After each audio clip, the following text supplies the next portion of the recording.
రోజుకి ఒక అరగంట సేపు ఏదైనా నేర్చుకోవడానికి ప్రయత్నించండి. టైం వేస్ట్ చేయకండమ్మా. మీకు ఇంగ్లీష్ నేర్చుకోవాలనిపించిందనుకోండి, ఇంగ్లీష్ నేర్చుకోండి. దానికి పెద్ద కష్టపడవలసిన అవసరం లేదు. మీకు తెలుగొస్తే చాలు. ఇంగ్లీషు డెడ్ ఈజీగా నేర్చుకోవచ్చు. హ్మ్. ఇప్పుడు తెలుగొచ్చిందనుకోండి, ఇంగ్లీష్ నేర్చుకోవాలంటే ఏం కావాలి? ఆలు, ఈలు తెలుగులో ఎలాగ నేర్చుకున్నారో ఇంగ్లీష్‌లో కూడా అలాగే నేర్చుకుంటారు. నేర్చుకొని ముందు పేర్లు కమల, విమల, చిరంజీవి, శ్రీదేవి, లతా మంగేష్కర్, ఎస్ జానకి, సుశీల అలాగా నేర్చుకుంటారు. అంటే పూర్తిగా రాని వాళ్ళకి. తెలుగు మీకొచ్చు, ఇంగ్లీష్ రాదు. కాబట్టి ఇంగ్లీష్‌లో ఆకి ఏ సౌండ్ వస్తది, ఆకి ఏ సౌండ్ వస్తది నేర్చుకొని, కాగుణితాలు గట్టా అన్నీ నేర్చేసుకొని, మీరు చక్కగా పేర్లు రాసేసుకోవచ్చు. ఇక మాట్లాడడం నేర్చుకోవాలి అంటే, ఇప్పుడు ఇంగ్లీష్‌లో పేర్లు, ఊర్లు రాయడం వచ్చేసాయంటే మాట్లాడడం చాలా ఈజీ అమ్మా. ఈ గాడిద కొడుకులకి చెప్పడం ఏం రాక మీకు చాలా కన్‌ఫ్యూజన్ చేసేస్తున్నారు.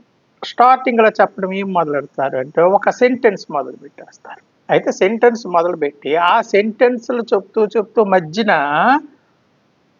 నౌన్ అంటే ఏటి? ప్రొనౌన్ అంటే ఏంటి? పర్సన్స్ అంటే ఏంటి? అని చెప్తారు. అది తీయండి, ఇక్కడెట్టండి, ఇది తీయండి, అక్కడెట్టండి, అంతే అని పూనకాలొచ్చినట్టు ఊగుతూ ఉంటారు. కానీ అది కాదమ్మా. హ్మ్. ఒక సెంటెన్స్ తయారు చేయాలి అంటే ఏంటి కావాలనేది ముందు నేర్చుకొని మీరు లోపలికెళ్తే మీకు డెడ్ ఈజీగా వచ్చేస్తది ఇంగ్లీషు. ఒక సబ్జెక్ట్ ఉండాలి, ఒక వెర్బ్ ఉండాలి, ఒక ఆబ్జెక్ట్ ఉండాలి. సబ్జెక్ట్‌కి ఏది తీసుకోవాలి? నౌన్ ఆర్ ప్రొనౌన్ తీసుకోవాలి. ఆబ్జెక్ట్స్‌కి ఏది తీసుకోవాలి? నౌన్ ఆర్ ప్రొనౌన్ తీసుకోవాలి. మరి వెర్బ్ ఏ కాలానికి సంబంధించిన వెర్బ్ అయితే ఆ కాలం వెర్బ్ మీరు పెట్టుకోవాలి. అయితే సబ్జెక్టు, ఆబ్జెక్టు ఆటినేటి తీసుకోవాలి? నౌన్ గాని, ప్రొనౌన్ గాని తీసుకోవాలి. నౌన్ అంటే ఏటి? ప్రొనౌన్ అంటే ఏటి? అది తెలుసుకోవాలి. ఆ తర్వాత మనకి ఎన్ని రకాల పర్సన్స్ ఉన్నాయి. First person, second person, third person అనేసి ఉన్నాయి. అవంటే ఏటో తెలుసుకోవాలి. ఇవి గాని సబ్జెక్ట్ ఉండాలి, వెర్బ్ ఉండాలి, ఆబ్జెక్ట్ ఉండాలి. సబ్జెక్ట్‌ని ఏటి తీసుకోవాలంటే నౌన్ ఆర్ ప్రొనౌన్ తీసుకోవాలి. వాటి గురించి తెలుసుకోవాలి. ఆబ్జెక్ట్ అంటే నౌన్ ఆర్ ప్రొనౌనే. వెర్బ్ కాలాన్ని బట్టి అది వస్తుంటుంది. తెలుసుకోవాలి. హ్మ్. తర్వాత పర్సన్స్ అంటే ఏంటో తెలుసుకోవాలి. First, second, third persons. ఇవి తెలుసుకున్న తర్వాత సబ్జెక్ట్‌ని నౌన్ ఆర్ ప్రొనౌన్ అన్నప్పుడు I, we, you, he, she, it, they ఇవన్నీ కూడా సబ్జెక్ట్‌గా వాడుకోవచ్చు. రవి, రాణి అన్నీ సబ్జెక్ట్‌గా వాడుకొని మీరు సెంటెన్స్ తయారు చేసుకోవచ్చు. ఇక ప్రెజెంట్ టెన్స్ విషయానికొస్తే ప్రెజెంట్ టెన్స్‌లో మీకు గమనించవలసింది ఈ గాడిద కొడుకులు అర్థమయ్యేకుండా చెప్పవలసింది ఒక విషయం ఉంది. ఆ విషయాన్ని అలా చెప్పకుండా ముందు నుంచే మీకు కన్‌ఫ్యూజ్ చేసేస్తారు బుర్రని. ఒక సెంటెన్స్, ఒక పాజిటివ్ సెంటెన్స్ తీసుకుంటారు. ఆ పాజిటివ్ సెంటెన్స్ నుంచి అన్ని రకాలు సెంటెన్స్‌ను ఎలా తయారు చేసుకోవాలి. దట్ ఈజీ అమ్మా. మనకు 24 హెల్పింగ్ వెర్బ్స్ ఉన్నాయమ్మా. సహాయ క్రియలు. ఏదో ఒక సహాయ క్రియ అందులో ఉంటది. ఒక్క ప్రెజెంట్ టెన్స్‌లోనే కనిపించదు.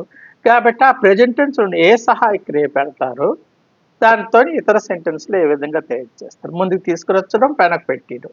ముందుకు తీసుకొచ్చడం, క్వెషన్ మార్క్ వెనక్కి పెట్టీయడం. ఇలాగే వస్తదమ్మా. ఆ! ఇక థర్డ్ పర్సన్ సింగులర్‌లోనే వస్తాయి. హి, షీ, ఇట్ అవి వచ్చినప్పుడు వెర్బ్‌కు ఎస్ గాని, ఈఎస్ గాని చేర్చాలి. అది కూడా ఒక్క సెంటెన్స్‌లోనే చేర్చాలి. మిగతా అన్ని రకాల సెంటెన్స్‌లోను తీసేయాలి. అంటే అన్ని రకాల సబ్జెక్ట్‌కు ప్రెజెంట్ టెన్స్‌లోని ఒకే మోడల్‌లో వస్తది. కానీ ప్రెజెంట్ టెన్స్‌లో third person singular he, she, it వచ్చినప్పుడు వెర్బ్‌కి ఎస్ గాని, ఈఎస్ గాని చేర్చాలి. ఆ ఒక్క సెంటెన్స్‌కే పాజిటివ్ సెంటెన్స్‌కే చేర్చాలి. తక్కిన నెగెటివ్ సెంటెన్స్‌లకి అన్నిటికి ఒకటే. ఐతో గాని, యూతో గాని, వీతో గాని, తేతో గాని, he, she, it, Ravi, Rani, Chiranjeevi ఇవన్నిటికి కూడా తీసేయాలి. అర్థమైందా? అన్ని కామనే. ఒక్క ప్రెజెంట్ టెన్స్‌లో థర్డ్ పర్సన్ సింగులర్‌లో he, she, it, Ravi, Rani వచ్చినప్పుడు మొదటి సెంటెన్సు పాజిటివ్ సెంటెన్స్‌కే ఎస్ గాని, ఈఎస్ గాని చేర్చాలి. తక్కిన సెంటెన్స్‌లకన్నిటికి కామనే. ఈ అన్ని సబ్జెక్టులకి కామనే అన్ని సెంటెన్స్‌లు.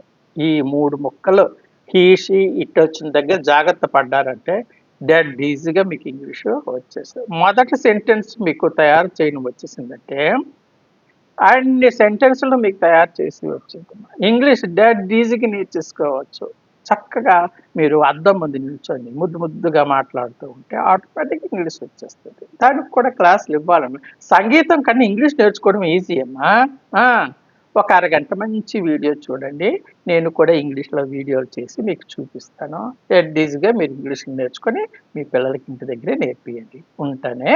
మరొక సబ్జెక్ట్‌తో మళ్ళీ వస్తాను.